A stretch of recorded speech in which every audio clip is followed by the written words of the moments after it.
India থেকে Sweden আসার 6 মাস পর আজ মিশি স্কুল যাচ্ছে। খুব এক্সাইটেড সে।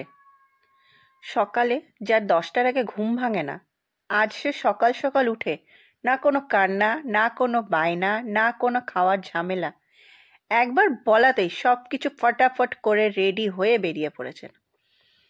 আসলে ওর ইন্ডিয়ার স্কুল ফ্রেন্ড, স্কুল ম্যাডামদের খুব মিস করেছে এই কমাস। হয়তো সেই জন্যই ওর এক্সাইটমেন্ট। পাপার হাত ধরে নাচতে নাচতে চললেন স্কুলে। এই দেখুন, কথা বলতে বলতে স্কুলেও চলে এসেছি।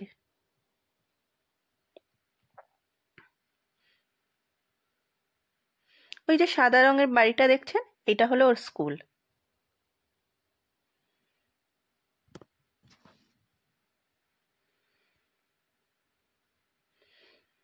আর এই যে গেটটা, এটা হলো স্কুলে ঢোকার মেন গেট।